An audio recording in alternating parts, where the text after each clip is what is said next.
Por respeto a ustedes y que hoy estamos en horario extraordinario, vamos a iniciar. Así que les voy a ir pidiendo nada más que vayan encendiendo las cámaras para poder comenzar el día de hoy. Nada más como un recordatorio, recordando que mañana nos vemos de manera presencial en la universidad y vamos a ver, y tengo un par de anuncios que números de los practicantes del SEM. Un par de cositas que comunicarles. En primer lugar, pues mañana que nos vemos presencial, yo mañana les voy a explicar dónde está el SEM. En mi caso, el SEM, que es el Centro de Evaluación y Medición Psicológica, se encuentra al ladito donde está Andresito, el cuarto piso. Entonces, para que ustedes vayan tomando esto en consideración, yo ya empecé a hablar con los practicantes y voy a compartirles, porque hay dos practicantes. Voy a compartirles ambos números de teléfono para que ustedes puedan hacer las reservas por ese medio. Como les decía, no hay tantos ejemplares de WIPSI, entonces háganlo con tiempo. Hoy vamos a ver un tema que es los retos de la evaluación psicológica infantil y vamos a mañana ya a iniciar formalmente con ya el tema de aplicación de la entrevista y los primeros pasos para la evaluación de WIPSI. Pregunta, ¿lograron ver por lo menos el primer video de WIPSI ya? Ayer. Son videos, no son videos tan largos realmente. Son videos de 13 minutos, 20 minutos, no son tan extensos. Entonces, la idea también que ustedes los tengan ahí es para que los puedan observar más adelante cuando ya empecemos todo el proceso de calificación. Ya a partir de mañana vemos la primera hora, la parte de entrevista, y vemos la segunda parte, ya la iniciación en WIPSI. Jueves igual, aplicación, y el próximo martes igual, aplicación. No sé, ya van entendiendo todo bien. ¿Damos? Muy bien. Y los que están con pacientito, recuerden que yo se los asigné. Recuerden que yo estoy pendiente de enviarles, no me lo han enviado a mí, así que yo se los voy a hacer llegar posteriormente. Para los demás, recuerden que ya les pedí que fueran subiendo la información de su paciente, para que ya vayan subiendo esto, las hojas de revisión, los datos, consentimiento informado y la copia de la tarjeta. ¿Okay? Si no hay más dudas, entonces iniciemos. Perdón, al correo electrónico, ¿a dónde se sube todo eso? Porque Se va a subir en la unidad 2. Yo voy a subir una tarea, se va a entrar como una tarea. Incluso se lo voy a mostrar ahorita. Okay. Solo que... Pero no nos ha enviado consentimiento, ¿verdad? ¿O ya lo hizo? Ya está en la unidad 0. Perdón, no tiene nombre de unidad 0, sino general. Ahorita les comparto para que ustedes puedan observar. O sea, les va a aparecer como una tarea los documentos, pero donde van a entregar los documentos, pero no tiene valor ni tampoco se va a calificar. Entonces, voy a revisar y ahorita les voy a compartir.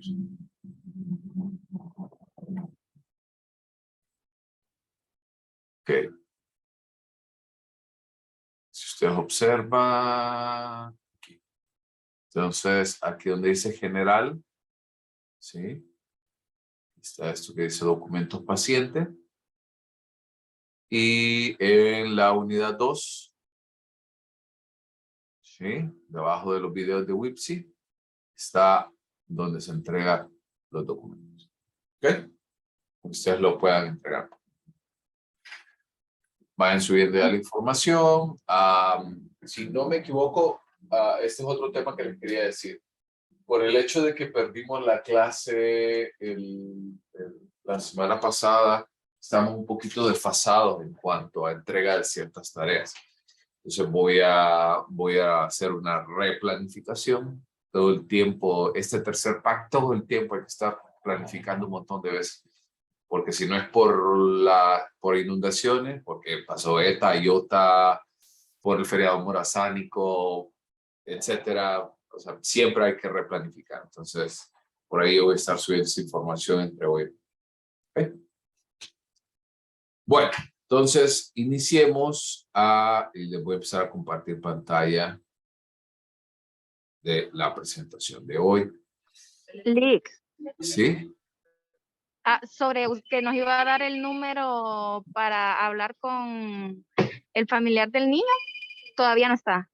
No, hoy es que le falta como 2 o 3 personas de corroborar todavía los números y me dijo de que me lo va a enviar hoy. Si me lo envía hoy, en cuanto yo pueda, se los hago llegar al correo electrónico. Lix, Gracias. eso quería hacer. Súper, gracias. Ok.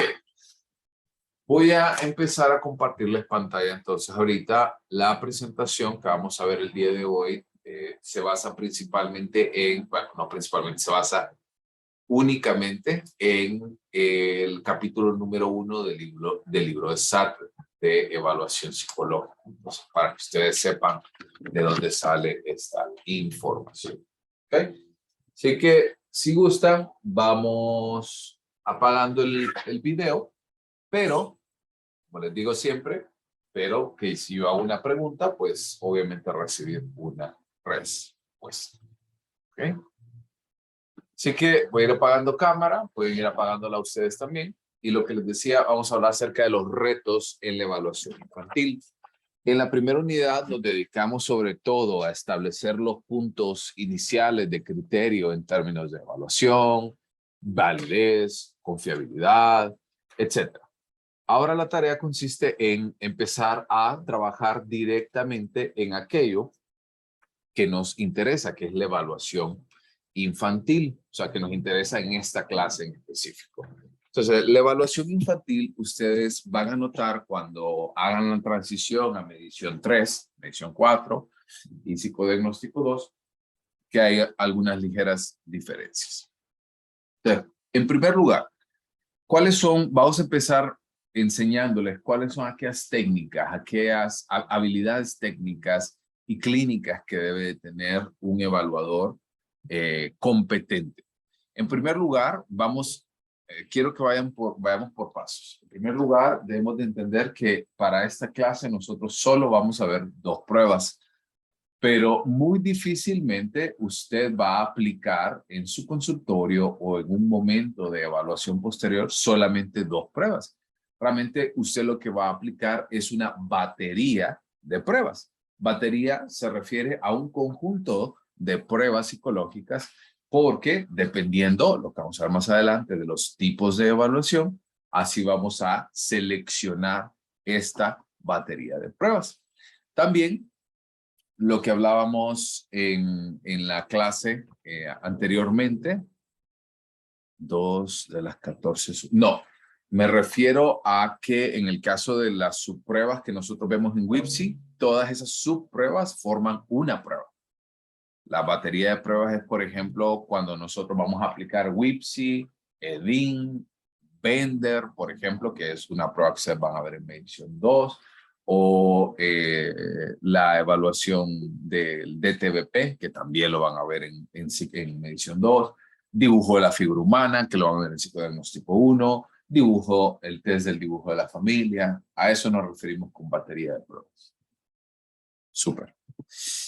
2, vamos a valorar también las propiedades psicométricas de las pruebas, porque como veíamos anteriormente, a lo mejor hay algunas pruebas que parecieran que son apropiadas para lo que nosotros queremos, sin embargo, nos damos cuenta de que hay algunas de las pruebas que no cuentan con los niveles básicos de confiabilidad y validez.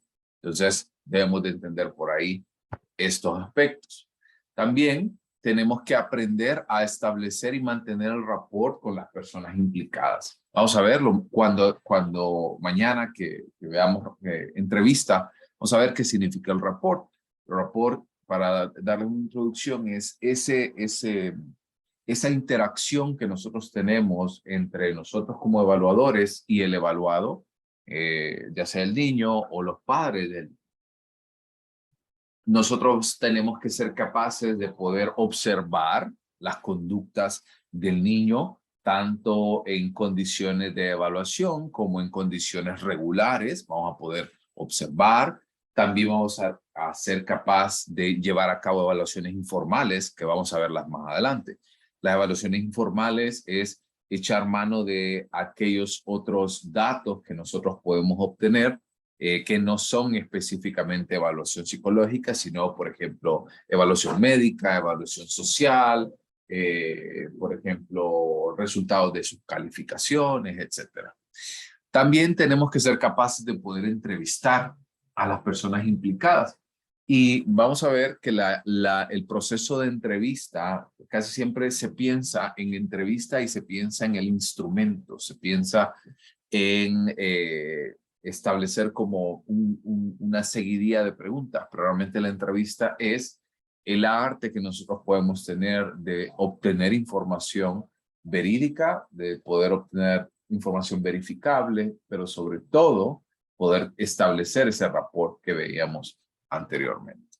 También tenemos que ser capaces, ¿verdad?, de aplicar y calificar las pruebas, así como de otras herramientas de evaluación, siguiendo los procedimientos de estandarización.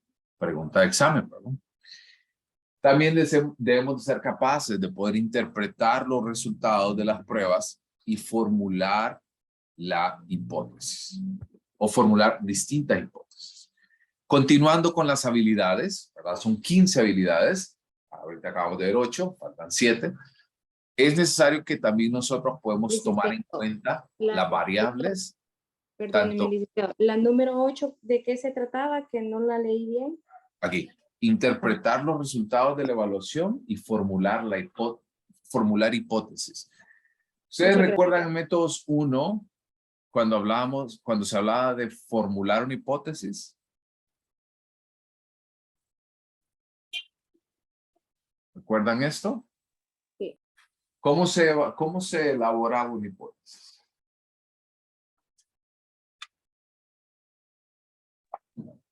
Con supuestos, con posibles Supuestos cosas. que posteriormente teníamos que darnos a la tarea de verificar, ¿cierto? O sea, la teoría nos decía que a mayor puntualidad en las clases de medición 1, mayor posibilidad de pasar la clase. No sé, díganme ustedes. Lo vamos a comprobar más adelante al final. Pero debíamos de darnos a la tarea de poder comprobar entonces estas hipótesis y lo hacíamos por medio de pruebas estadísticas. Aquí va a ser algo muy parecido. Vamos a tratar de entender por qué está pasando el problema de este niño, hablando específicamente para la clase, por qué está pasando y cómo podemos solventarlo posteriormente. También debemos de ir tomando algunas variables étnicas y culturales que son relevantes en el proceso de evaluación e intervención, como por ejemplo, cuando nos encontramos niños que son evaluados en su lenguaje, en un lenguaje distinto al materno, por ejemplo, niños españoles que hablan español como lengua materna y son evaluados en inglés y viceversa. También debemos de ser capaces de encontrar ciertas variables culturales. Como por ejemplo, en la prueba de WIPSI y en la prueba de WISC, que van a ver en medición 2, hay una pregunta que le dice lo siguiente. ¿Qué haría usted? Y me gustaría oír a alguien. ¿Qué haría usted si va caminando por la calle y se encuentra una carta que tiene código postal, que tiene una estampilla? ¿Qué haría usted? Llevarla al correo, en el caso mío, quitarla en su lugar.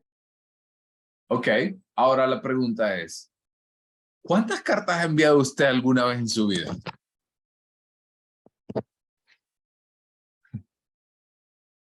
La verdad, En mi caso, ninguna.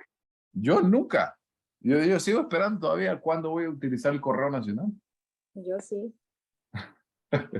Entonces, vea, pero ¿por qué les hago esta pregunta? Porque para usted como adulto le parece algo lógico, pero para un niño probablemente no sea tan lógico. Entonces, pero la prueba WIPS y WISC son estadounidenses, donde el correo no solamente funciona, sino es un medio legal. Vaya, por ejemplo, usted abre el correo de una persona, usted puede enfrentar cargos federales. O por ejemplo, usted comete una infracción de tránsito y por el correo le llega la multa. Usted no puede decir, no, no me llegó por el correo. Siempre llega. Y ustedes ven, esa es una variable cultural. ¿Me entienden en este sentido? ¿Se entiende lo que les quiero decir? Sí, Sí. sí. ¿Sí? Lick. Ok. Adicionalmente, debemos de ser capaces de poder utilizar los hallazgos de la evaluación no solamente no solamente no solamente para evaluar, eso no nos sirve solo para eso, sino que debemos de ser capaces de poder utilizar esta información también para las intervenciones, para las recomendaciones. También debemos de ser capaces de poder entregar la información que nosotros obtuvimos a través de la forma tanto oral, o sea, la entrega de resultados oral y escrita, que es el informe que se van a aprender a hacer. Debemos de ser capaces de poder colaborar con otros profesionales de manera eficiente, de manera que se pueda trabajar en conjunto para encontrar el bien de la persona que nosotros estamos evaluando. A lo que hablábamos anteriormente, acatar los estándares éticos, acatar todo aquello que a nosotros nos lleva, incluso vamos a tocar hoy en la presentación algunos puntos del consentimiento informado y del encuadre, vamos a ver un poquito más adelante. También necesitamos desarrollar la manera más eficiente de poder mantenernos al tanto en cuanto a literatura actual en evaluación, en intervención clínica. Por ejemplo, cuando yo estaba estudiando, yo aprendí con WISC 3, por ejemplo, y WISE 3. A los 2 o 3 años apareció el WISC 4 y WISE 4. ¿Qué tuve que hacer? Tuve que volver a estudiar porque hubo cambios significativos. Tuve que mantener esta forma distinta de hacer las cosas. ¿Ok? Y por último, mantenernos al tanto de reglamentos, leyes relacionadas con evaluación y colocación de niños con necesidades especiales, en el sentido de qué tipo de prueba podemos utilizar, cuáles son aquellos aspectos más relevantes y cómo podemos utilizarlo hacia las necesidades que nosotros vamos viendo. Ahora, ¿cómo vamos a determinar todas estas habilidades que vimos anteriormente? En primer lugar, debemos de entender que hay 6 tipos de evaluación. Porque dependiendo del motivo de consulta que nos presenta nuestro paciente, obviamente debemos de poder entenderlo y finalmente darle una solución.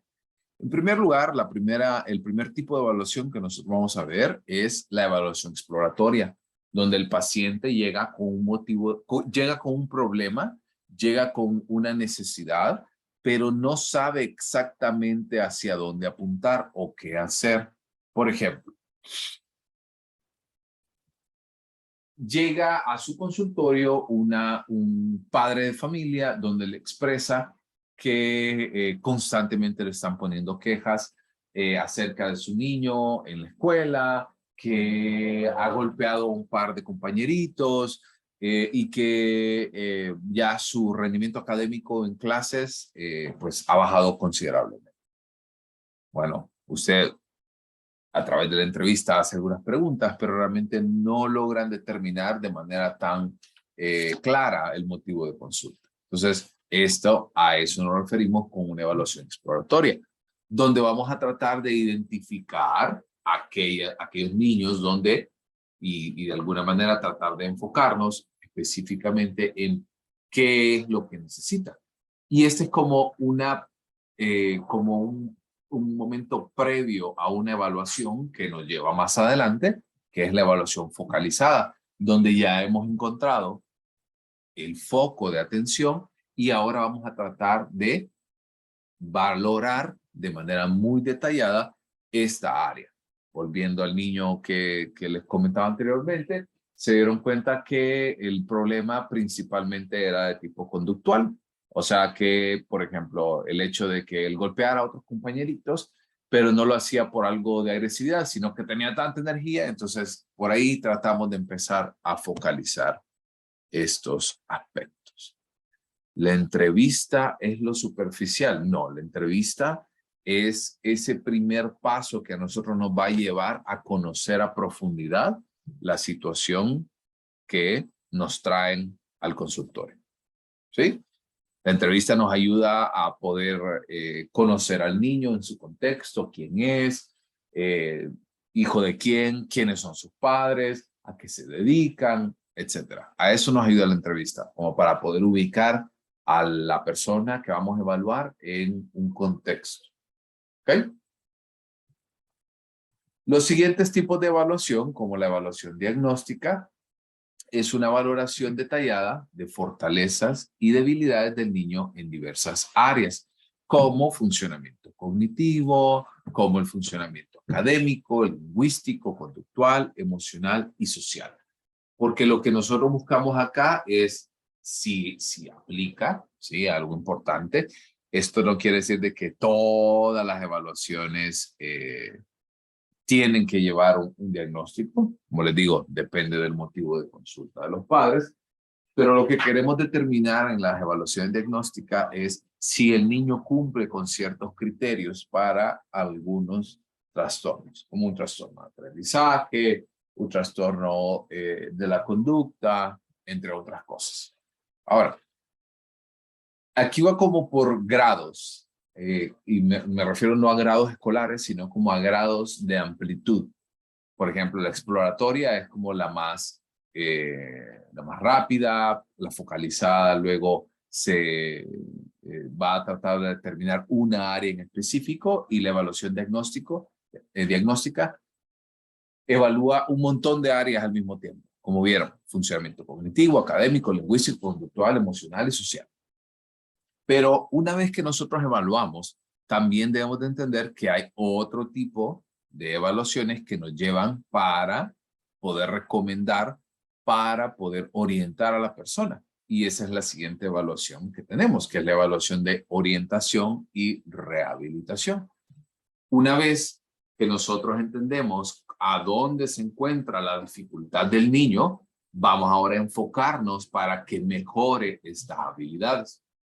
Vaya, por ponerles un ejemplo. Una vez estaba realizando una evaluación en la cual el niño tenía muchos problemas académicos, parecía que no escuchaba, parecía que no prestaba atención, pero cuando estamos en el contexto de evaluación conmigo, empiezo a notar que el niño constantemente pregunta y solicita que le repita las instrucciones, solicita constantemente que le repita ciertas oraciones, palabras. Cuando escribía casi con los ojos pegados al cuaderno. Y dentro de la primera recomendación que yo le decía a los padres que necesitaba que fueran a evaluar al niño en términos oftalmológicos y audiológicos. Y casualmente ahí era donde se encontraba realmente el problema, porque lo que hacía era que el niño ya necesitaba lentes y tenía algunas dificultades de tipo auditivo. principalmente asociado con que el niño, constantemente escuchaba televisión sumamente, con un volumen sumamente alto.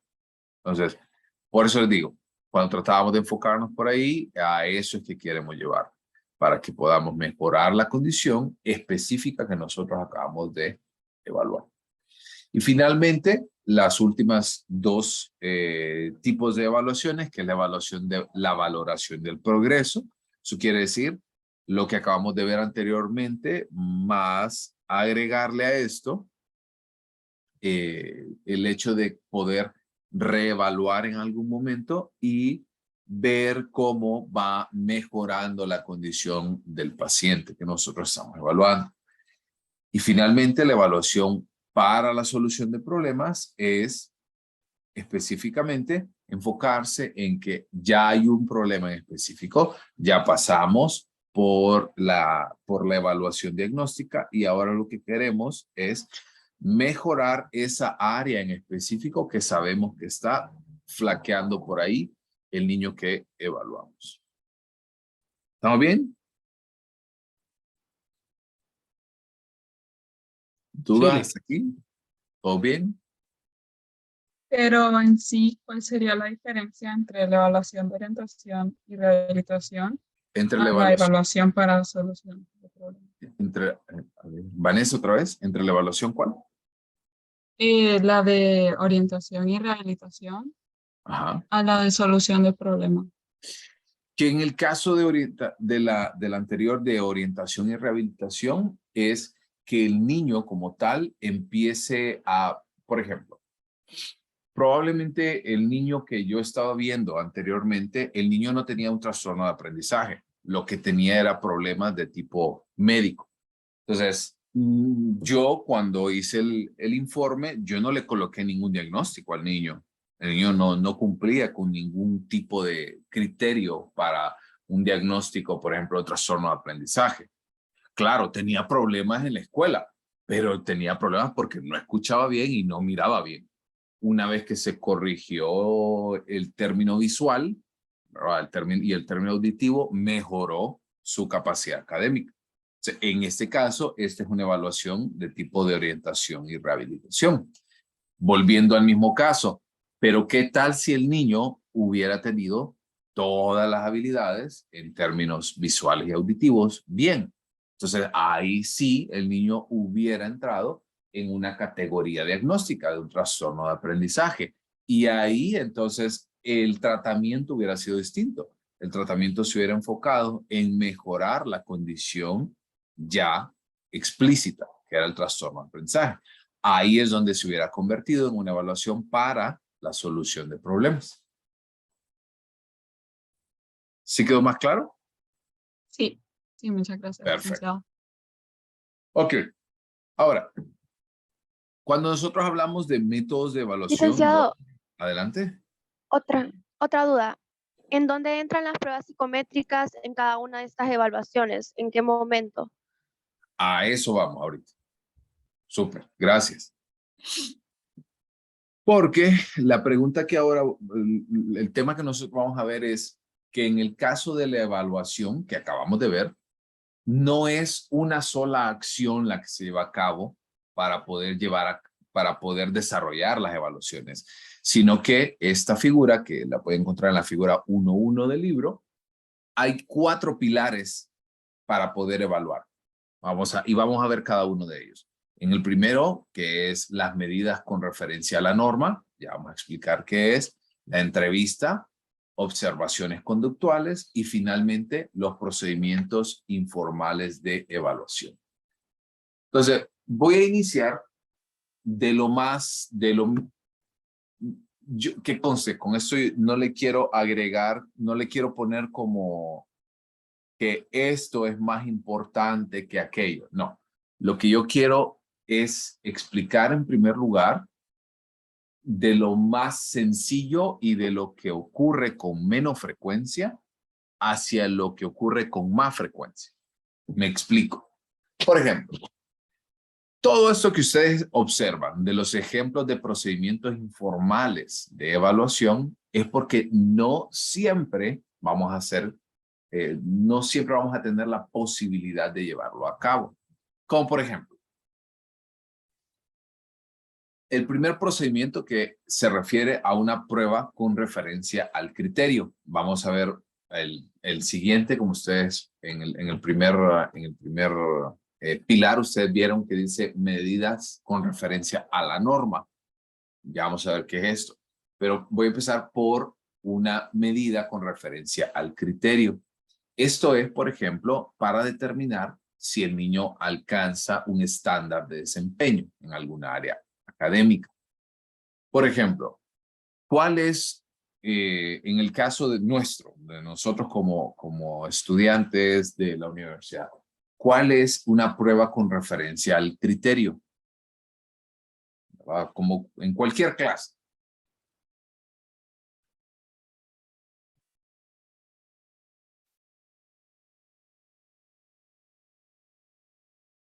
¿Será su nota?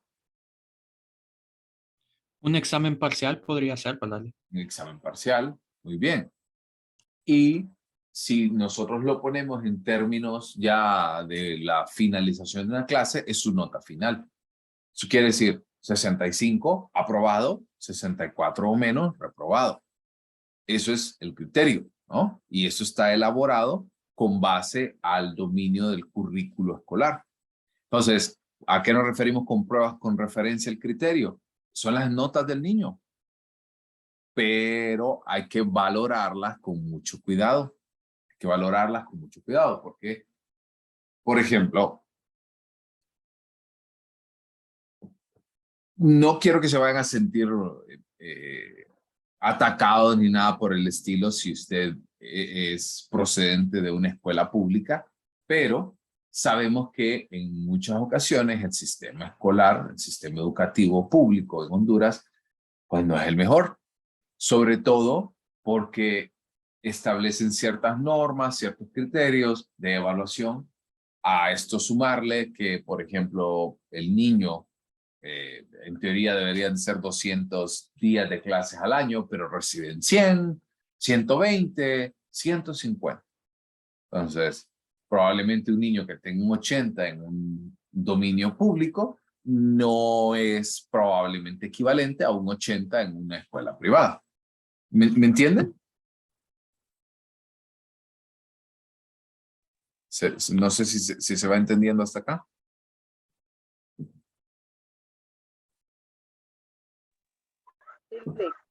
¿Sí? O sea que las pruebas con referencia al criterio se refiere a ciertos estándares que debería tener el niño. A los criterios que establecen las escuelas principalmente para poder evaluar. Y lo que les decía, nosotros en la universidad también evaluamos, ¿verdad? Con base a 65 puntos. Si usted alcanza 65 puntos, está aprobado. Si no, está aprobado. ¿Cierto? Licenciado, Adelante. entonces ese criterio depende de la, por decirlo así, se puede decir que de la experiencia. ¿Depende de qué? De la experiencia, de, qué sé yo,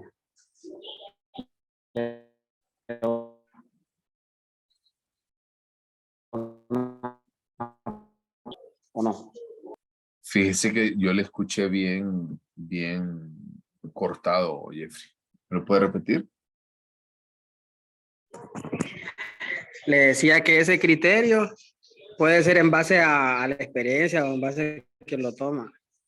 Exactamente, porque incluso, vaya, ustedes pueden dar fe de lo que acabo de decir, por ejemplo, porque un 65 en una clase con un profesor en psicología, vaya, no voy a decir nombres ni nada, obviamente, pero ustedes dicen como, puchica, saqué 65, pero lo saqué con este profesor.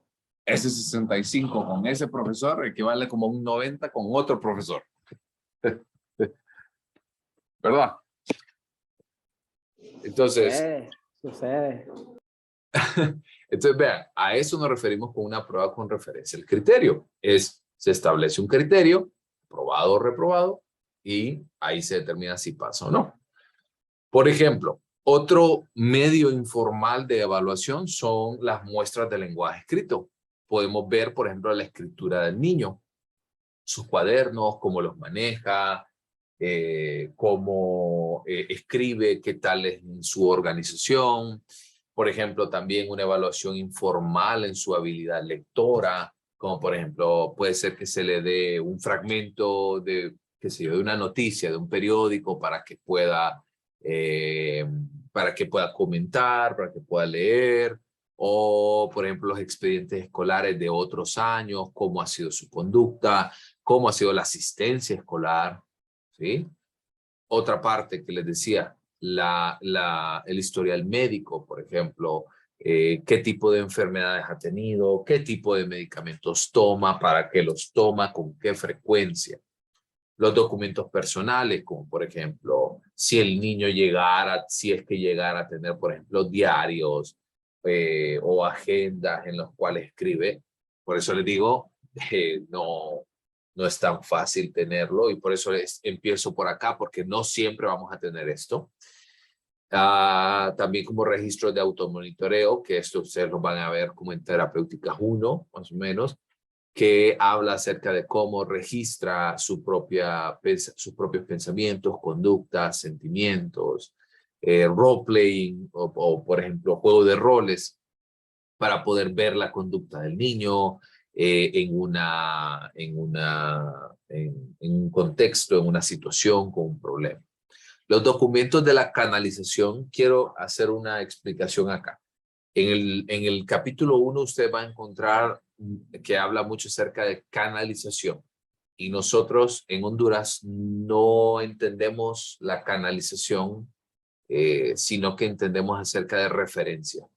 Por ejemplo, cuando un profesional refiere a un niño o a una niña o a un adulto a otro profesional. Como por ejemplo, usted va al médico general y luego el médico general le refiere porque vio que su problema es más complejo y le refiere a un médico internista.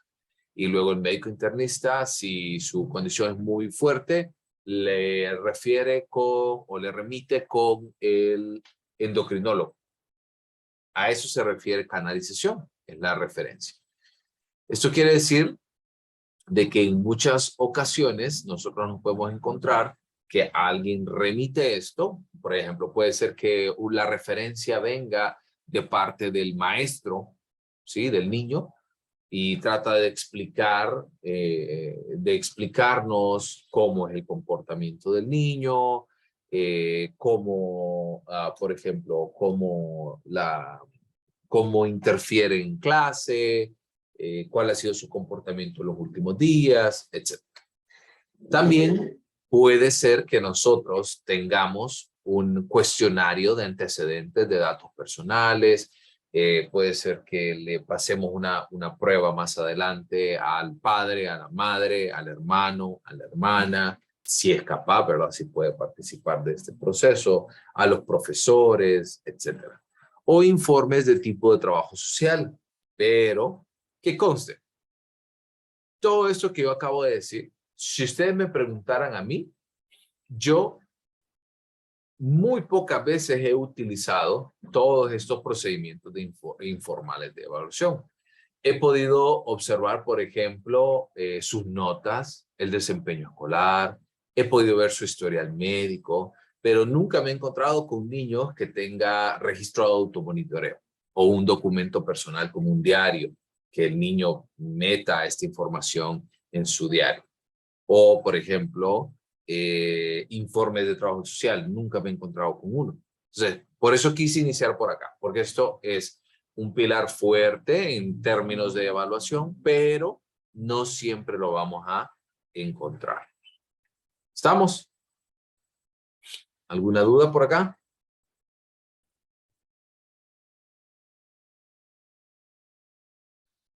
Licenciado, disculpe, es que me quedé con esto. ¿Le puede dar esa diapositiva? Sí. Bueno, usted nos mencionó al principio con eso de medidas con referencia a la norma.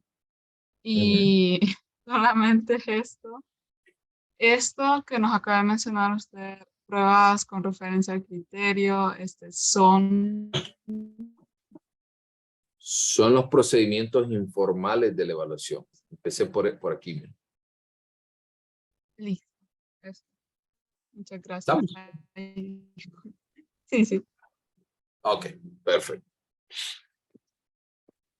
Ok, ahora. Para poder llevar a cabo una evaluación, porque vamos a ver más adelante. Perdón. Pasó algo aquí con mi presentación. Dame un segundo.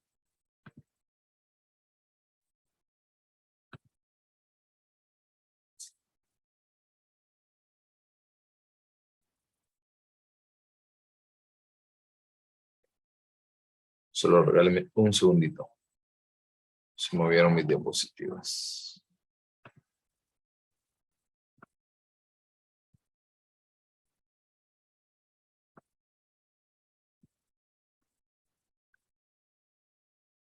Vamos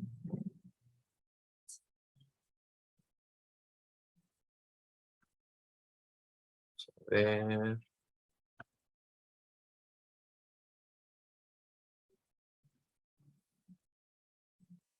Ahora sí. A ver. Si es que se fue hasta abajo. Un segundito. Ahora sí.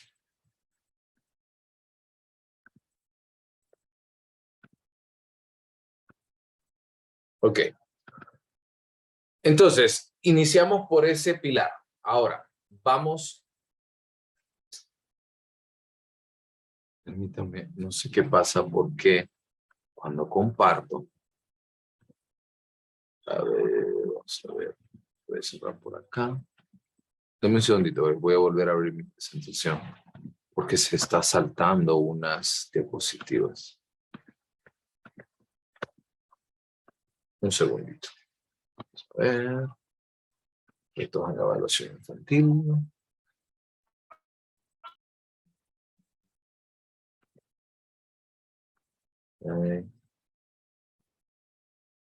Sí, no sé por qué se está saltando.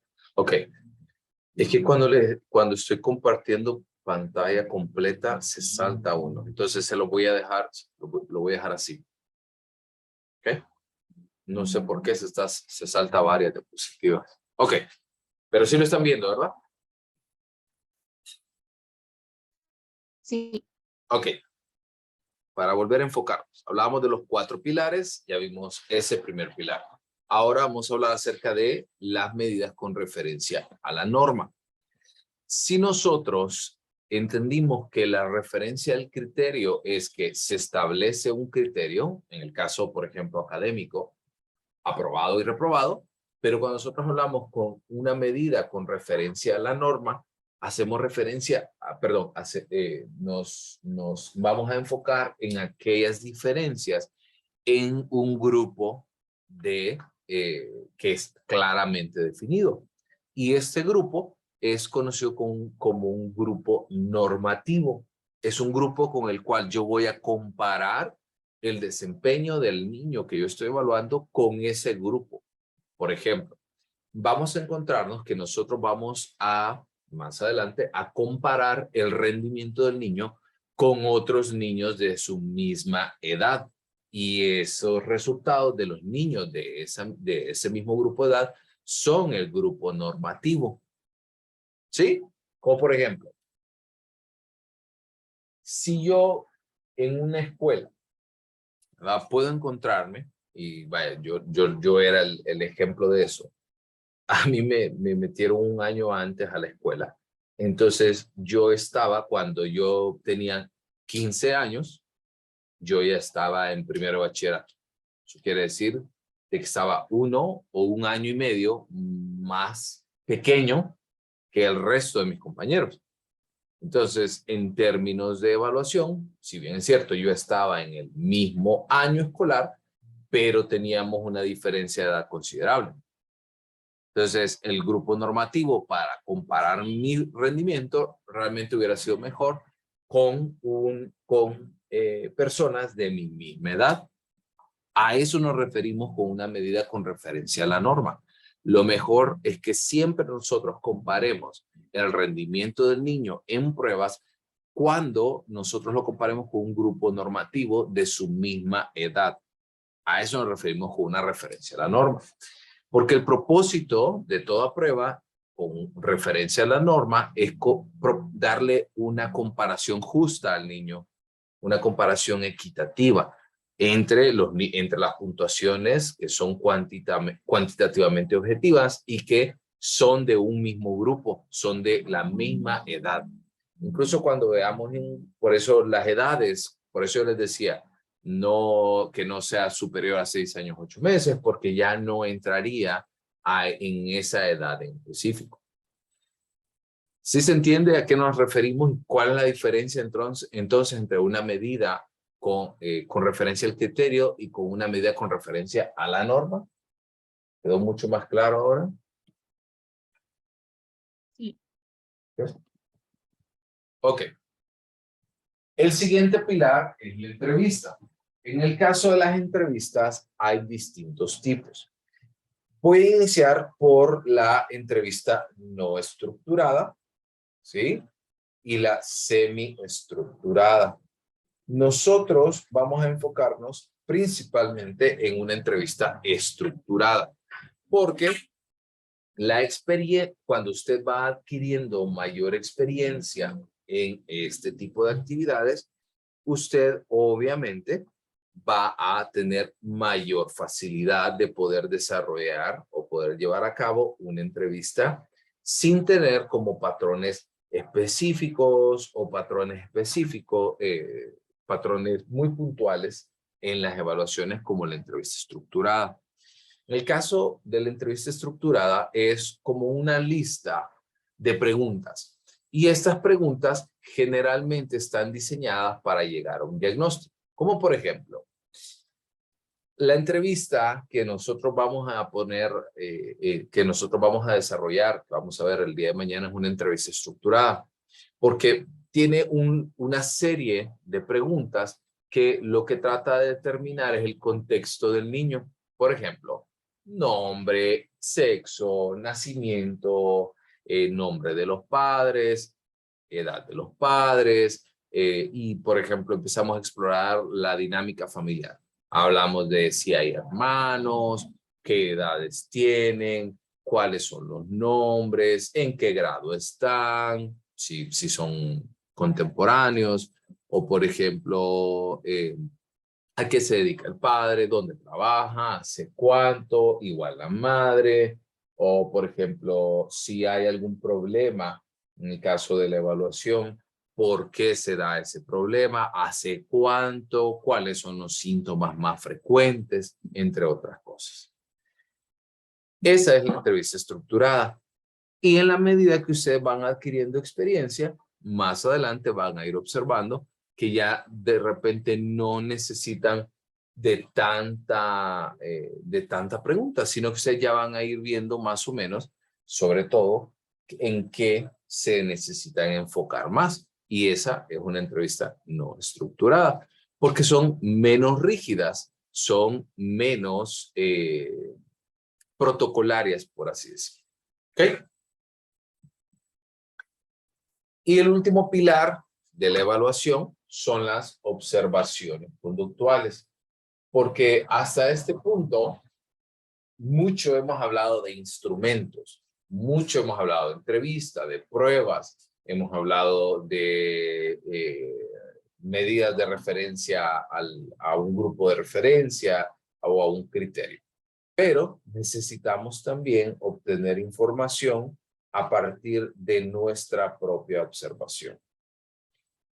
Por ejemplo, a mí me decía la mamá, es que mire que es un niño tranquilo, yo no sé por qué la profesora constantemente me dice que a cada rato no presta atención, y cuando usted lo ve y está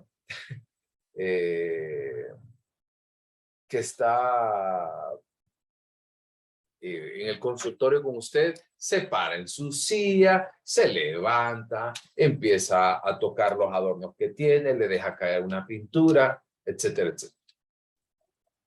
Eso quizás no es una prueba como tal, pero nos aporta, y esto lo quiero subrayar, nos aporta información valiosa a través de lo que usted puede ver, de lo que usted observa del comportamiento del niño. ¿Sí? Y en este caso, esta observación conductual se puede llevar a cabo tanto en su entorno natural, por ejemplo, eso quiere decir en su aula, en el patio de juego, en su casa, en su comunidad, pero también en el consultorio. Ahora, obviamente usted no puede obtener información de todos estos entornos. Pero eso quiere decir de que si yo necesito obtener información del aula, ¿de quién podría apoyarme para obtener esta información?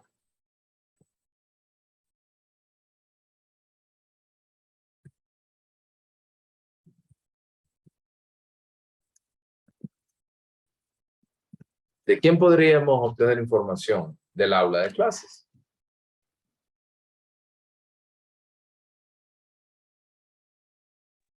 De un profesor. Exacto. Jeffrey por ahí también, del maestro. Si yo necesito saber del hogar, ¿con cuántas personas vive? Su papá, su mamá. En muchas ocasiones hay abuelos presentes. Vaya, ahorita acabo de evaluar un niño en el cual mamá y papá trabajan de 7 de la mañana a 8 de la noche. ¿Con quién se queda el niño todo el día? Con su abuela. Entonces, es válido que yo quiera entrevistar a la abuela para saber cómo se comporta el niño. Sí. Totalmente. Totalmente. ¿Y qué tal que si yo tuviera a un hermano, perdón, a un hermano, por ejemplo, que el niño tiene 8 años y el hermano tiene 24? Entonces el hermano se hace cargo del niño. ¿Podría entrevistarlo yo para tener más información? Claro, sí. Totalmente. Entonces quiero que entendamos por aquí. Toda esta información y quiero regresar a los pilares de evaluación. Todo esto que nosotros estamos viendo juega en conjunto para llegar al objetivo en común. Si yo lo que quiero es establecer, ¿verdad? El por qué ocurre algo, el por qué ocurre una conducta en específico del niño, yo necesito echar mano de los 4 pilares. Necesito de las medidas con la referencia a la norma, o sea, las pruebas, vamos a verlas más adelante. Necesito la entrevista, necesito observaciones conductuales, y si es posible y si es accesible, puedo también echar mano de los procesos informales de evaluación, como lo que hablamos, notas, calificaciones, historial médico, entre otras cosas. Tengo una pregunta, licenciado. Adelante. ¿Estos métodos de evaluación se utilizan los 4 pilares en una prueba, en un solo niño, o uno elige cuál método va a utilizar? Esto se aplica en un solo niño, y eso nosotros lo vamos a hacer. Por ejemplo, por ponerles un ejemplo, nosotros vamos a entrevistar a los padres. ¡Pum! Primer pilar. Vamos a entrevistar a los niños, al niño también. Perdón. También vamos a utilizar métodos de referencia a la norma, por ejemplo, porque vamos a aplicarle WIPSI y EDIN. Vamos a utilizar las observaciones conductuales. Usted va a tener la oportunidad de ver al niño, ver cómo rinde, cómo se comporta con usted.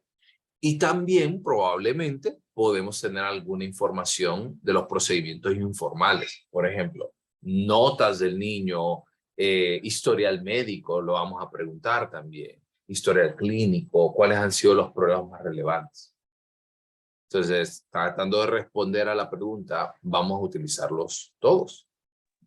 Okay. No solamente, y esto no es que es deseable, esto es mandatorio, esto es algo que yo no puedo tomar la decisión de llegar a un diagnóstico, por ejemplo, solamente aplicándole una prueba a un niño. ¿Sí me van entendiendo? ¿Vamos bien? ¿Vamos más o menos? ¿O cómo vamos? Sí, licenciado, sí, vamos bien. Sí, licenciado. Perfecto. Ok. Ahora pasemos directamente a por qué la importancia de las pruebas y lo que hablábamos de la medición. Para refrescar un poquito. En primer lugar, ¿qué nosotros buscamos en cuanto a la cuantificación? O sea, a colocarle un número a aquello que nosotros estamos tratando de evaluar. Solo quiero corroborar si están viendo mi presentación, ¿verdad? Y ahorita estamos en una diapositiva con 5 cuadritos, ¿sí, verdad? Ahorita me entró.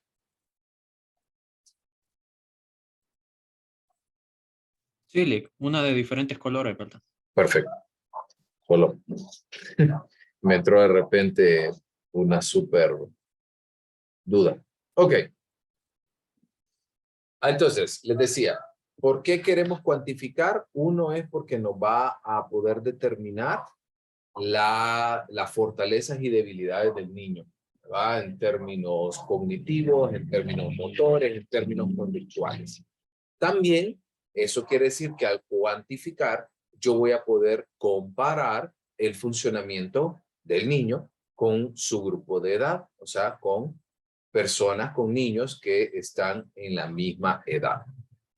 También nos permite establecer una línea de base para poder ir comparando, poder ir midiendo el progreso después de durante y después de las intervenciones.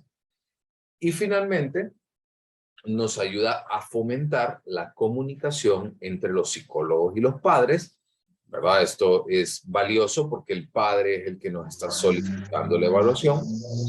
También nos permite establecer una comunicación mucho más fluida con los profesores y con otras personas involucradas en el proceso. Por ejemplo, directores, por ejemplo, hermanos, hermanas. Incluso, hace poco yo estaba hablando con unos padres y yo les dije, miren, el problema es que ustedes, yo les puedo hacer recomendaciones, pero ustedes no tienen tanto tiempo para aplicar las recomendaciones, porque pues requieren de mucho tiempo de estar ahí. Pero yo le decía esta situación y le decía, ¿y con quién con quién pasa mucho más tiempo el niño? Y las personas me dijeron, con la empleada doméstica. Entonces vine e involucré a la empleada doméstica dentro del proceso. Le enseñé, la capacité, porque con el niño, ella es con quien más pasa tiempo el niño. ¿Sí se entiende hasta acá? La idea que yo les estoy diciendo del proceso de evaluación. Sí. Muy bien. Ok. Ahora, para volver a hablar acerca del proceso de evaluación, es conocido también como una evaluación multimétodo. Lo que ustedes me preguntaban, ¿qué es lo que nosotros vamos a utilizar? ¿Qué vamos a hacer? Bueno, vamos a utilizar todo lo que acabamos de ver anteriormente. La evaluación multimétodo se basa en que hay 3 momentos en específico. Lo primero es, bueno, más adelante vamos a ver todo el tema de canalización y un flujograma, pero lo primero que nosotros debemos de entender es las fuentes de los datos, de dónde viene la información, qué método vamos a utilizar y qué área vamos a evaluar. ¿Ok? Para empezar, por ejemplo, ¿sí se ve pantalla completa ahora? Sí, ¿verdad? Pareciera que... Sí, sí se ve. Miren, ven que se... No, bueno, ni modo. Voy a seguir así en chiquitito. Ok.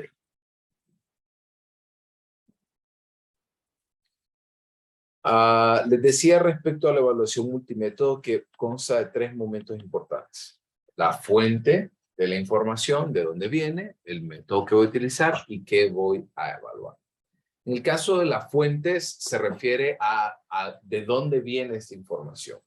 Y hay 3 aspectos importantes. Uno es la referencia o la fuente de canalización que les decía.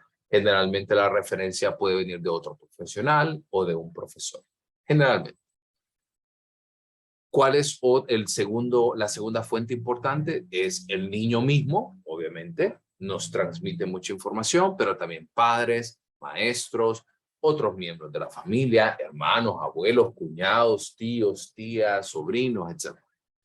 Y el tercer punto son los expedientes y las valoraciones anteriores. Eso quiere decir, si es que al niño en algún momento ya se le evaluó anteriormente. ¿Cuáles son algunos de los métodos de evaluación? Los 4 que hablábamos anteriormente. La medida con referencia a la norma, entrevista, observación conductual y los procedimientos informales de evaluación.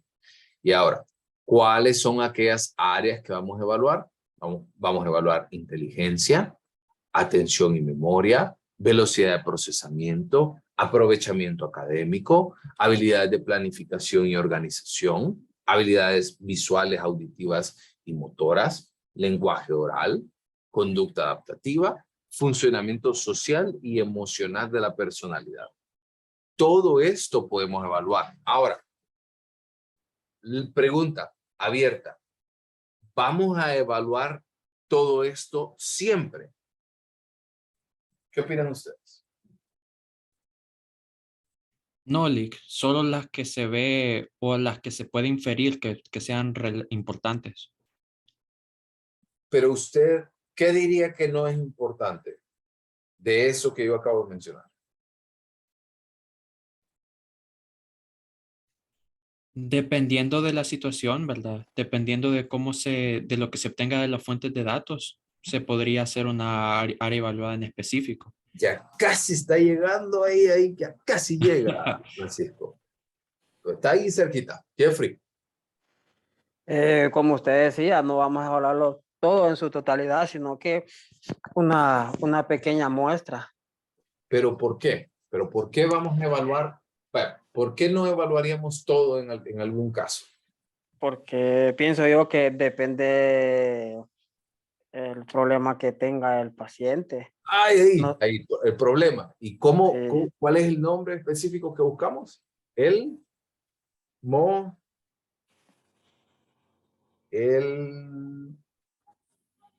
Motivo de consulta, motivo de el referencia. motivo de consulta. Perfecto. okay. Andrea, ¿qué dijo Ariel? No, pensé que era el diagnóstico. No, del motivo de consulta. De eso va a depender, de eso va a depender que nosotros, cuál área vamos a evaluar. Si, por ejemplo, el niño no tiene problemas académicos, ¿para qué vamos a evaluar la parte académica? Y ahí sería también licenciado como la referencia que trae el niño, es lo que vamos a evaluar. Exactamente, dependiendo de la referencia, dependiendo del problema y sobre todo dependiendo del motivo de consulta. Y para cerrar esta diapositiva y que nos tomemos unos 5 minutitos de descanso, lo que queremos es, a partir de los resultados, generar impresiones clínicas para nosotros y a partir de las impresiones clínicas o de las hipótesis que hablábamos anteriormente, generar las recomendaciones para resolver el problema. ¿Se entiende? ¿Estamos bien? ¿Dudas hasta aquí? Licenciado, sí. Adelante. Bueno, yo me vi el segundo video de Wixi, ¿verdad? Y ahí pues nos explicaba todo eso, ¿verdad? Todo lo que se evalúa en la prueba Wixi. Entonces, en ese caso, sí estaríamos evaluando todo. Sí, evitando, bueno, exceptuando, mejor dicho, el último punto, que es el funcionamiento social y emocional de la personalidad. Wipsy eso sí no lo mide, ni Edin tampoco. Ok. Por eso digo, WIPSI en lo particular, todas las escalas Wechsler, WIPSI, WISC, WISE, son las mejores pruebas de inteligencia, porque miden todo lo que ven por ahí. Pero, por ejemplo, si nosotros quisiéramos, porque de repente el niño tiene problemas en la atención, entonces hay pruebas en específico que miden específicamente atención y memoria. O, por ejemplo, queremos determinar su capacidad lectora. No le aplico un WIPSI o un WISC, sino que le voy a aplicar un TALE, que es el test de la lectoescritura.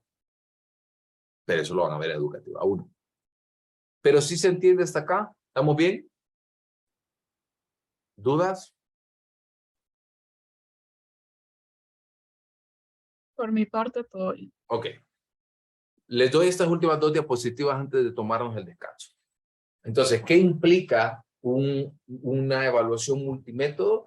Implica obtener información a partir de distintas fuentes, revisar expedientes educativos, historial médico, informe de trabajo social, valoraciones anteriores, opiniones de los padres, opiniones de otros familiares involucrados en la interacción con el niño, utilizar diversas técnicas de evaluación. Eso quiere decir utilizar entrevista, utilizar las pruebas de referencia de norma, dependiendo de lo que se esté buscando.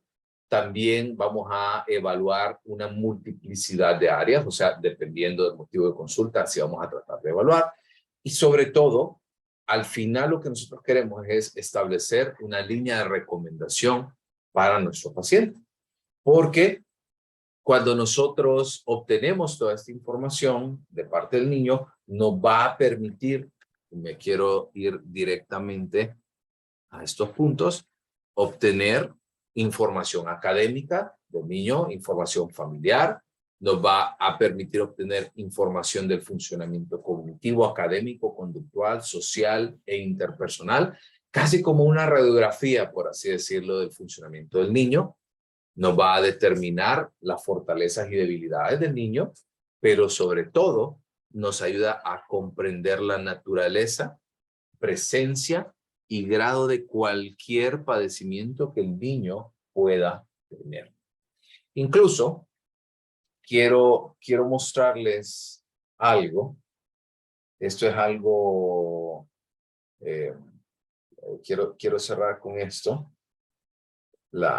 Ahorita para la pausa, que me da entre risa y que es verdad, porque cuando nosotros aprendemos y comprendemos la naturaleza de los problemas del niño, ¿verdad? Esto nos va a permitir realmente dar una recomendación lo más apegada posible a la realidad que está viviendo el niño. Entonces, si me permiten, solo quiero compartirles una imagen. Es un meme, la verdad. Pero que tiene mucha lógica. Quiero mostrar.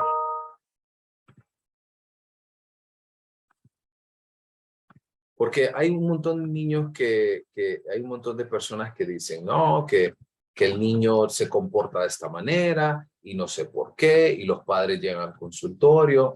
Para ejemplificarles esto, llega a mi consultorio unos padres de familia diciéndome, no, que mi hijo no presta atención en clases, que tiene un montón de problemas académicos, que pasa constantemente molestando a los compañeritos. Y cuando exploramos un poco la situación a nivel familiar, los padres divorciándose, gritándose todo el tiempo, se insultaban, etcétera, etcétera. Y cuando yo me encontré este meme, pensé en ellos automáticamente. Porque digo, a veces los padres como que no ven el daño que le causan a los niños. Y a veces se preguntan, ¿por qué? ¿Por qué se estará comportando así? ¿Qué le pasa? ¿Será que sufre bullying? Eso es una de las más frecuentes. ¿Qué opinan sobre esto? Da entre risa, pero un poquito de cólera también, ¿no?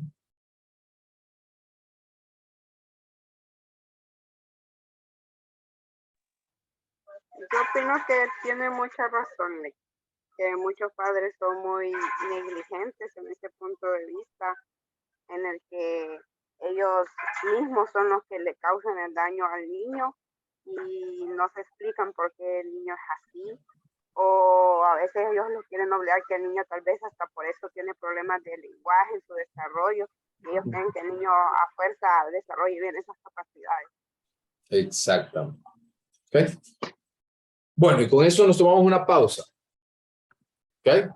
2:20, 2:25 volvemos. Rapidito, voy a tomar un poquito de agua. Se espera. Ok, Lick. Aquí presente. Sí, aquí presente. estamos. Ah, bien. Qué bonito.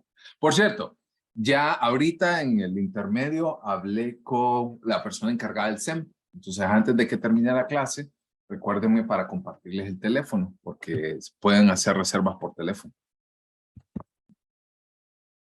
Ok.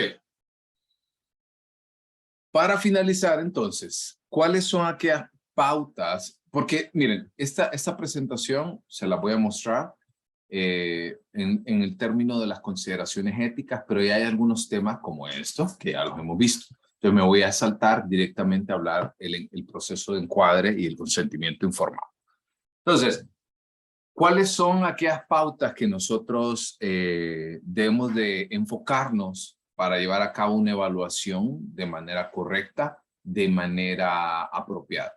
Entonces, vean, nosotros no tenemos que poner nuestro foco de atención de manera exclusiva solamente en las puntuaciones del niño, sino que debemos de empezar a entender que las puntuaciones, la cuantificación son una guía, pero esa guía tenemos que interpretarla a partir de del niño, de las competencias. Volviendo al ejemplo que les ponía anteriormente, el niño mostraba dificultades de atención y concentración, pero yo no le puse al niño que padecía de TDAH.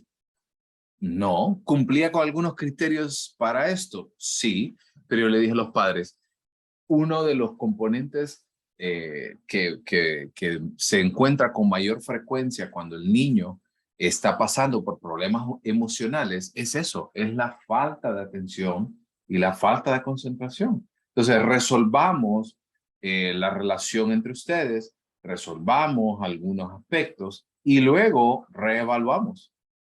Antes, ¿no? Afortunadamente el niño aprendió, vio, revisó, los padres entendieron también esto y se solventó el problema. ¿Qué hubiera pasado si yo le hubiera dado el criterio de una vez y le hubiera dicho, no, este niño tiene TDAH y ¡pum! Y le meten al niño un montón de medicamentos y ¡pum! Y aquello y lo otro. No, debemos de entender por qué se está comportando de la manera que se comporta, qué está pasando. Entender los antecedentes, de dónde viene el niño, cuáles fueron, y lo otro también.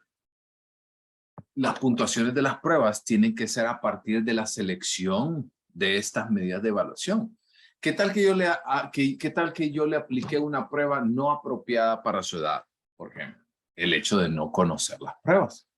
El hecho de repente le apliqué una prueba que no tiene mucha validez ni confiabilidad. O, por ejemplo, al momento de la aplicación me equivoqué. Le di menos tiempo del que tenía que darle. O cuando lo califiqué mal. O, por ejemplo, me fijé que no hice la calificación de manera apropiada. Entonces, debemos de entender y pensar que la puntuación de la prueba es una guía, pero no solamente debemos de prestar atención a eso. Entonces, en el proceso de evaluación, que es el flujograma que les voy a mostrar más adelante, en este caso, el proceso de evaluación, quiero que entiendan algo. Este es como un flujograma deseable, pero no siempre va a ocurrir de esta manera. El orden puede variar dependiendo del caso, dependiendo de la referencia, dependiendo si viene una referencia o la información que nosotros podemos ir obteniendo. Entonces, voy a tratar de hacer el esfuerzo, a ver si comparto y ustedes lo logran ver. Y me dicen si lo están viendo en pantalla completa. ¿Ahora sí? Sí, sí se ve en pantalla. Sí. Perfecto. Ok. Iniciamos a partir de este punto, ¿verdad? Como les digo, puede ser que la persona, que el niño venga sin referencia, pero imaginemos que a usted se lo refieren a su consultorio. Entonces vamos a revisarlo y vamos a entender, ¿sí? Vamos a ver si el paciente, entonces yo puedo cubrir las necesidades del motivo de consulta. Entonces, yo voy a tomar la decisión. Si yo no puedo, ¿sí?, aceptar esta referencia, pues la rechazo e informo a la referencia. ¿Cuáles son los motivos más frecuentes por los cuales nosotros podríamos rechazar un paciente? Porque probablemente usted pues, no tiene tiempo, está full de pacientes, o por ejemplo, porque lo que le están solicitando excede sus capacidades o sus habilidades, o simplemente usted no se siente cómodo tomando ese caso. O sea, eso está bien. Yo puedo rechazarlo, pero tengo que informar. ¿Ok? Y ahí termina, digamos, el proceso en este caso. Pero, si nos vamos hacia el otro lado, si yo decido aceptar la referencia, tengo que iniciar por obtener la información. Yo voy a obtener información y aquí algo que dice pertinente. O sea, yo me puedo ir a las fuentes que yo considere importantes para el caso. Todas aquellas personas, ¿sí?, que son significativas. Eso quiere decir padre, madre, si usted considera que es significativo, abuelo, abuela, cuñado, primo, tía, tío, cuidador, empleada doméstica, etc. Profesores, hablando del ámbito escolar. Observe, pero observe acuérdense que, como les decía, usted no puede observar. Perdón. Usted no puede observar. Gracias. Usted no puede observar al niño en su casa. Usted va a ir a la fuente que le puede dar información del... Ay, perdón. Usted va a ir a la fuente donde le puede dar información acerca del niño en casa. Papá, mamá, empleada, etc. O en el caso de la escuela, el profesor, profesora, director, consejero, etc. Entonces, a eso nos referimos con observe al niño en diversos entornos. Una vez que usted comprende esta situación, vamos a seleccionar y aplicar la batería de pruebas para el motivo de consulta. Eso quiere decir, vamos a aplicar las pruebas dependiendo del motivo por el cual me están trayendo al niño. Y una vez que aplicamos, vamos a la interpretación de los resultados de la evaluación. Y aquí hay dos caminos. Cuando encontramos hallazgos claros y cuando encontramos hallazgos poco claros. Paso a la siguiente diapositiva. Vamos a ver si me deja. ¿Sí? ¿Están viendo el siguiente?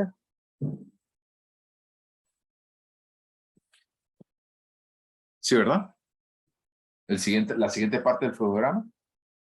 Sí, sí, sí, sí, está. Perfecto. Ok.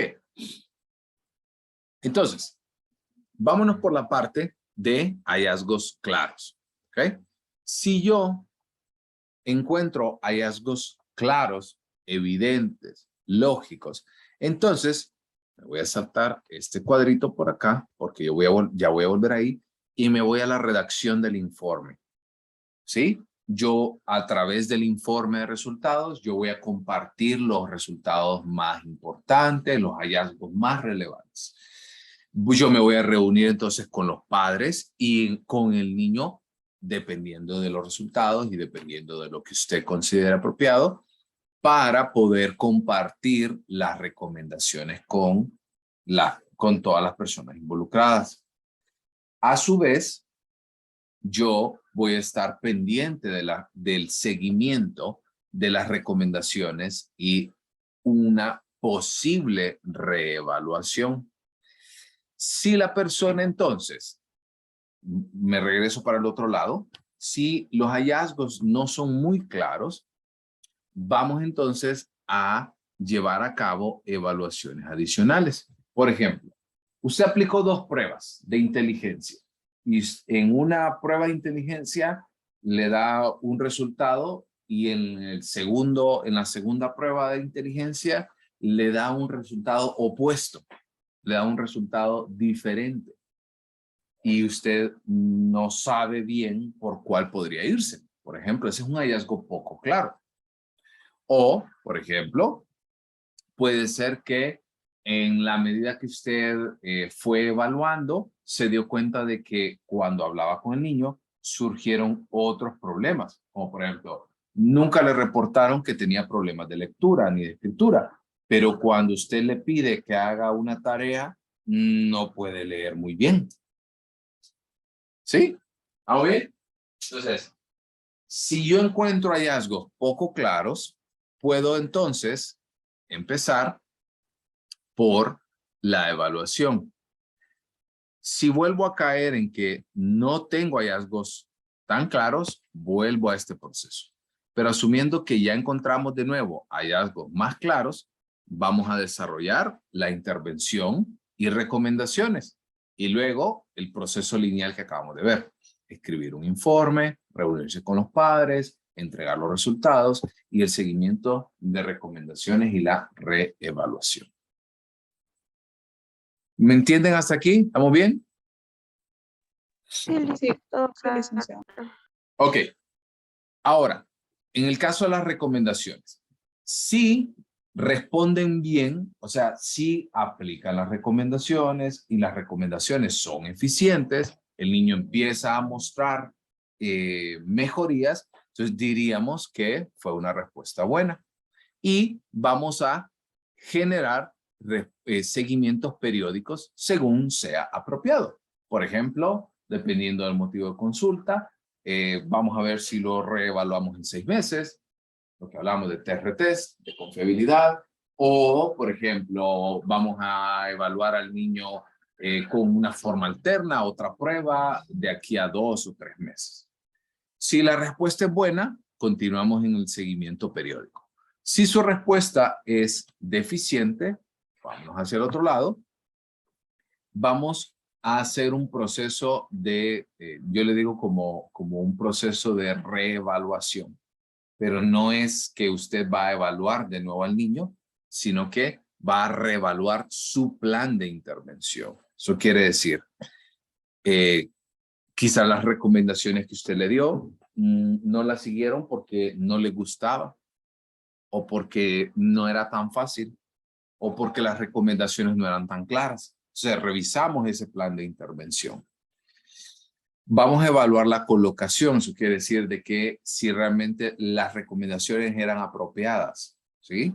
Vamos a evaluar el compromiso parental y compromiso personal. Eso quiere decir de que, o sea, no funcionaron las recomendaciones porque no son buenas, o no funcionaron las recomendaciones porque no las hicieron. A ver, usted viene y dice, y está enfermo un día, va al médico y el médico le dice, usted tiene que tomarse estos medicamentos por 10 días cada 8 horas. Y usted al cabo de los 10 días se siente igual o peor. Usted viene y dice, bueno, pero ¿por qué fue? Me tomé el plan, como decían. Y resulta que no, usted al día 7 se empezó a sentir un poquito mejor y ya lo dejó. Y los primeros 2 días se le olvidó tomar una pastilla. Entonces solo se tomó 2, no se tomó 3. Y ya el último día dijo, ya me siento bien. Entonces ya lo dejó por completo. Entonces, ¿el medicamento estaba bien? ¿Estaba mal? ¿O usted no siguió instrucciones? ¿Sí? Eso es algo que debemos de entender cuando una recomendación no funciona. ¿Estamos? También se tiene que discutir el plan de intervención con todas las personas involucradas. Permítame.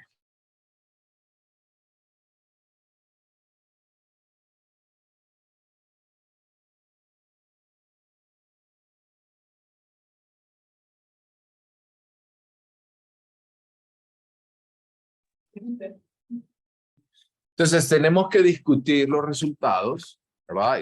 Y las recomendaciones con todas las personas involucradas, con los profesores, con los padres, con el niño, con los cuidadores, con el médico, si está presente. Y llevamos a cabo entonces, como les decía, si es necesario, alguna evaluación adicional.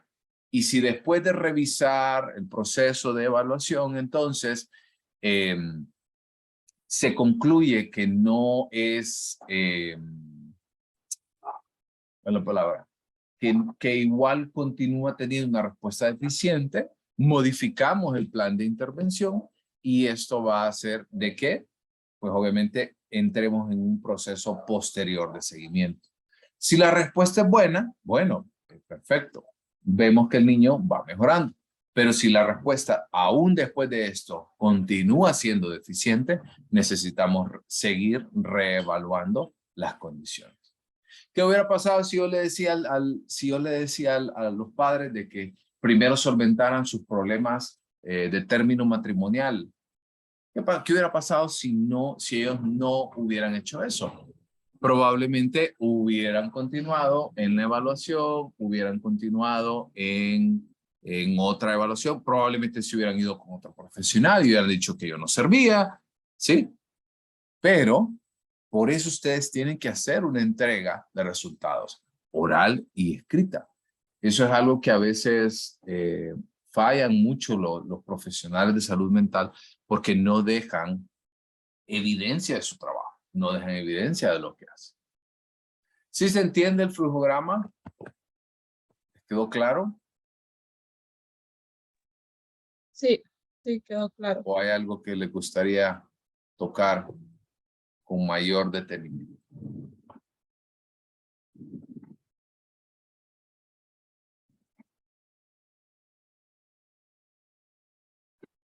Ok, entonces, si no hay dudas con esa parte, quiero... Un segundito. Solo me quiero ir directamente a la parte de consideraciones éticas, porque, como les decía, en este caso, ya vimos esto en la unidad anterior, pero quiero volver a tocar. Entonces, con el tema de consideraciones éticas, ustedes ya lo conocen, que es ética profesional, y hablamos también de los 5 principios: autonomía, no maleficencia, beneficencia, justicia y fidelidad. Entonces, aquí es donde yo me quiero enfocar. En primer lugar, cuando nosotros hablamos en términos de evaluación psicológica, hay 3 preocupaciones constantes relacionadas con el uso. En primer lugar, es la invasión o intromisión en la vida privada de las personas, porque usted va a conocer interioridades, problemas, usted va a conocer de repente cosas complicadas de la dinámica familiar. Eso es una realidad. También en el caso de acerca del uso de pruebas psicológicas, la violación del carácter confidencial de los resultados obtenidos, o sea que usted como profesional llegará a divulgar la información relacionada con esto. Y en último punto, el abuso y mal uso de las pruebas. Eso quiere decir de que hubo un problema de aplicación, calificación o de interpretación. Entonces, estos tres puntos, ¿verdad? La invasión a la privacidad, la no confidencialidad y el abuso o mal uso de las pruebas psicológicas, es uno de esas 3 áreas en específico. Nosotros debemos de hacer nuestro máximo esfuerzo por evitarlas. Tenemos que evitar esto a toda costa. Y esto es algo muy, muy importante para nosotros. Me adelanto un poquito porque en muchas ocasiones puede ocurrir que las personas estén mal utilizando las evaluaciones, que estén mal utilizando las pruebas. Por ende, debemos de hacer insistencia en que las pruebas psicológicas solamente deben de ser utilizadas por psicólogos y deben de ser aplicadas no por cualquier psicólogo, sino psicólogos que han sido formados en este término, que son competentes, que están bien preparados en la selección, aplicación, calificación e interpretación. Por eso, para que usted se considere como alguien apto para este tipo de aplicaciones, usted debe estar familiarizado y no solo, yo quisiera irme más allá de familiarizado. Usted debe de manejar, usted debe de saber las instrucciones de la prueba, el manejo de los materiales, la forma de aplicación, las condiciones ambientales adecuadas para la aplicación, el establecimiento del rapport y la calificación e interpretación de los resultados. Entonces, si yo tomo esto en consideración, de que obviamente la evaluación psicológica tiene que llevarse, pero se debe llevar a cabo solamente bajo un contexto de una relación profesional claramente definida. O sea, usted no va a evaluar a alguien solo porque, ay, fíjate que me gustaría conocer mi personalidad. A ver, tal vez, ¿por qué no aplicas una prueba para ver cómo es mi personalidad? No. Si usted se quiere convertir en su paciente, y tener una relación profesional claramente definida, perfecto. Pero hay un propósito detrás de esto. No es solo por simple curiosidad como tal. Y por ende, a partir de cómo nosotros establecemos esa relación profesional, creo que yo les puse el ejemplo la vez pasada de cuando usted recibe un servicio y usted pregunta muchas cosas en ese servicio. Pregunta el costo, pregunta el tiempo, pregunta de qué consta el servicio. Creo que se los puse con un salón de belleza, ¿no?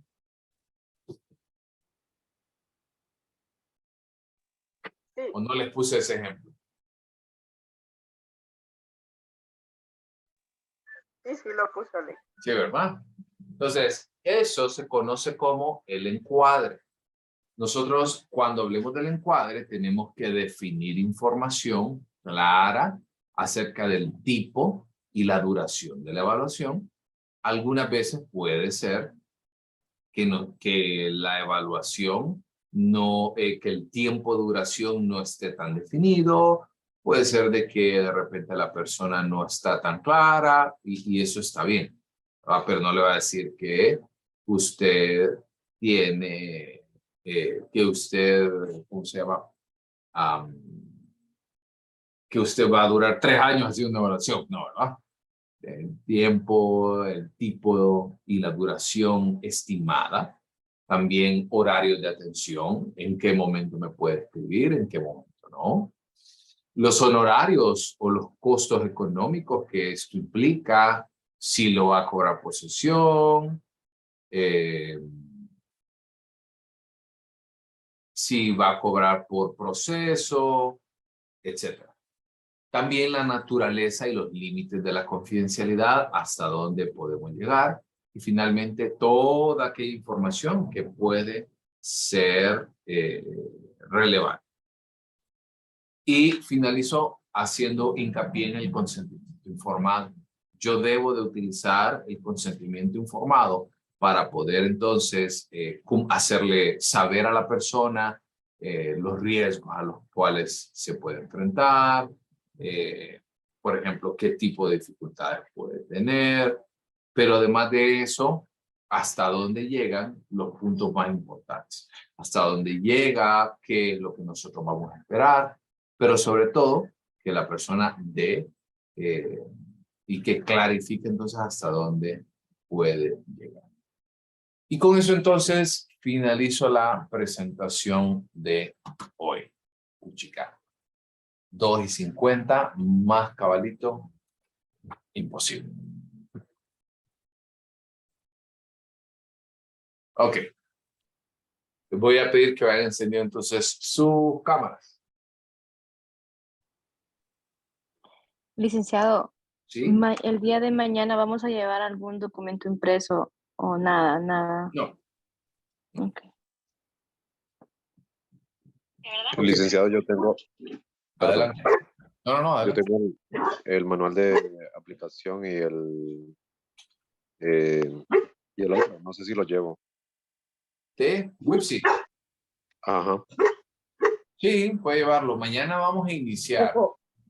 Mañana vamos a iniciar, entonces mañana es como van a empezar a ver como el tema de los materiales de la prueba, el manual de aplicación. Es como una familiarización con la prueba. Vamos. Ok. Les dejo el número de la persona que se está encargando en el CEM, así se llama, el Centro de Evaluación y Medición Psicológica. Ella se llama Florencia Zúñiga y ella es la que se está encargando. Según me comentaba, ella está de 7 a 3 y ya no hay de 3 a porque había otro horario antes de 1 a 8 de otro practicante. Entonces, eso quiere decir de que principalmente por la mañana es donde ella está. Y me dijo que eventualmente, tal vez, algún momento se puede quedar un día o algo así. Pero asegúrese y haga la reserva con tiempo. Mañana no es necesario que lleven si quieren pueden ir a pedirla ahí al CEM antes de la clase para que ustedes lo puedan observar y poder explicarles algunas cosas. Pero no vamos a hacer nada exactamente con la prueba mañana. O sea, ustedes van a verla, ver los materiales, de qué consta, pero así como aplicación, realmente mañana no vamos a hacer. Pero sí pueden ir ahí al CEM, pídanla, ahí mismo hacen la reserva, ahí conocen a Florencia y entonces la llevan al aula. Algo importante, cuiden muy bien de esos materiales. ¿Okay? Si no hay más dudas, entonces nos vemos mañana. Quedo pendiente, no me han enviado la información de los teléfonos de las personas, entonces si esperaría que ya mañana me lo den, entonces para ya tenerlo y darles el teléfono a cada quien. ¿Sí? Gracias y feliz tarde. Pórtense bien. Nos vemos mañana. Buenas Hola 402. Buenas tardes, sí. Gracias. Gracias, Nick. Bye. Gracias.